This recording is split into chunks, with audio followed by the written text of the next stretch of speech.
Hello friends, उम्मीद करती हूँ आप सब अच्छे होंगे। आज मैं आप लोग को एक बहुत ही खूबसूरत कहानी सुनाने जा रही हूँ। सलोनी बिहार के एक छोटे से गांव की लड़की थी। उसका पालन पोषण भी गांव में ही हुआ था। उसके पिताजी पुलिस में सिपाही का जॉब करते थे। उसकी माँ रेणु देवी हाउसवाइफ थी। सलोनी अपने माँ और छोटे भाई के साथ गांव में ही रहती थी। सलोनी बीए फाइनल ईयर की स्टूडेंट थी।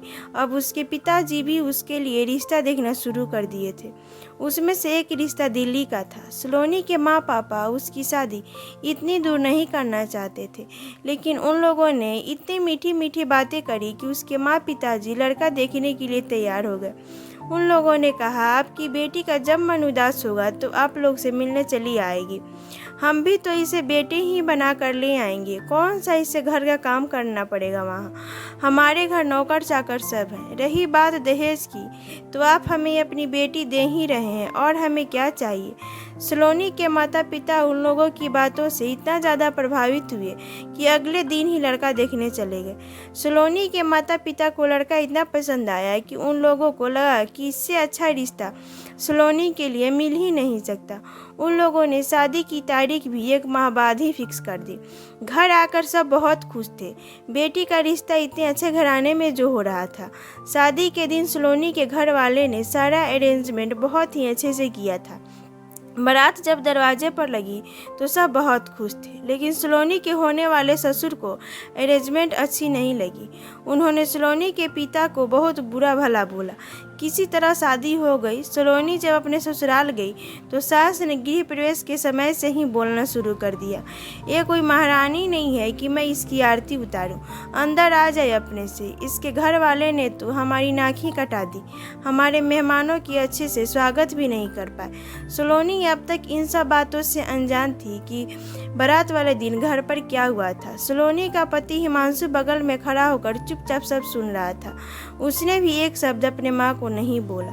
सलोनी अगले दिन जब पगफेरे के लिए अपने मायके जा रही थी तो सासू माँ ने हिदायत देते हुए कहा, मायके से ढेर सारी सामान और सबके लिए सोने की अंगूठी और चैन लेकर आना, नहीं तो मत आना, वहीं रह जाना अपने बाप के घर। यहाँ पर हम लोग मुफ्त से कमा कर नहीं रखे हैं तुम्हें ऐशो आराम की ज़िंदगी देने के लिए। अगर मायके से लेकर आओगी तभी यहाँ ऐश करोगी, वरना नहीं। सास की ऐसी बातें सुनकर सलोनी बहुत परेशान हो गई, क्योंकि वह बहुत ही सीधी सादी थी। छल कपट क्या होता है उसे कुछ पता ही नहीं था। वह पूरी रास्ते सोचती रही, मैं माँ पापा से क्या बोलूँगी। वह जब मायके पहुँची तो अपने माँ से सास की सारी बातें बताई। सलोनी की माँ ने कहा, चिंता मत करो, वक्त के साथ सब ठीक हो जाएगा।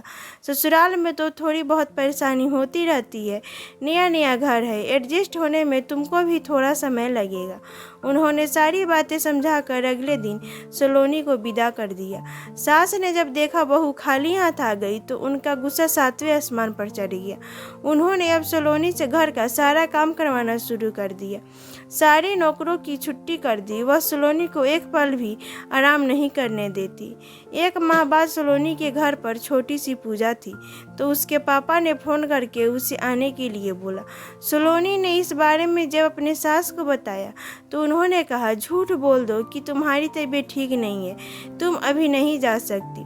सलोनी ने फ़ोन करके अपने पापा से सारी बातें बताई तो उन्होंने कहा, बेटा परेशान मत हो, मैं तुम्हारी सास से बात करूँगा। उन्होंने सलोनी के सास से बात कर सलोनी को आने के लिए मना लिया। इधर जैसे ही सलोनी अपने मायके आई, उसके ससुराल वाले ने मिलकर उसके खिलाफ साजिश करना शुरू कर दिया।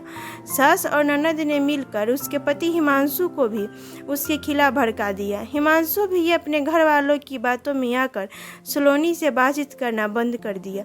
कुछ दिनों तक जब सलोनी को हिमांशु से बात नहीं हुई तो वह अपने पिता के साथ ससुराल आ गई, लेकिन सासू माँ ने उसे घर के अंदर आने ही नहीं दिया। उसे दरवाजे से ही वापस लौटा दिया। सलोनी रोते हुए अपने पापा के साथ मायके फिर से वापस आ गई। सलोनी के माँ पापा इन सब बातों से बहुत दुखी हुए। वे सोचने लगे कि किस गटर में जाकर हम अपनी इकलौती बेटी को फेंक आए, जहाँ पर सब के सब दहेज के भूखे हैं। इंसानियत का जहाँ कोई मोल ही नहीं है। उन्होंने अपने दामाद हिमांशु से बात की तो उसने भी कहा सलोनी अपने साथ लेकर क्या आई है कि हम उसको अपने महल जैसे घर में रखें। अगर उसको मेरे साथ रहना है तो 20 लाख रुपए, 4 चक्का गाड़ी और 2 तोला सोना लेकर आएगी, तभी हम रखेंगे, वरना नहीं। इतना कहकर उसने फ़ोन रख दिया। उस दिन के बाद सलोनी के ससुराल वालों ने सलोनी के घर तलाक की नोटिस भिजवा दी। तलाक की नोटिस देखकर सलोनी के तो पैरों तले जमीन खिसक गई। शादी के 2 माह बाद ही यह दिन देखना पड़ेगा, उसने कभी सोचा नहीं था। उसके पापा बोले हम अपना सारा ज़मीन बेचकर उनकी मांग पूरी करेंगे, लेकिन अपनी बेटी को कोर्ट में लेकर नहीं जाएंगे। सलोनी बोली नहीं पापा, अगर हम इनकी लालच को यहीं पर नहीं रोकेंगे तो इनकी लालच बढ़ती जाएगी। कल को ये कोई और डिमांड करेंगे, मुझे तलाक चाहिए। मैं भी अब इन हैवानों के बीच नहीं रहना चाहती जहाँ इंसान से ज़्यादा पैसा महत्व रखता हो। सलोनी ने तलाक के पेपर पर साइन करके अपने ससुराल भिजवा दिया और अपनी ज़िंदगी में आगे बढ़ने का फैसला किया। Thanks for watching. Please like, subscribe and share.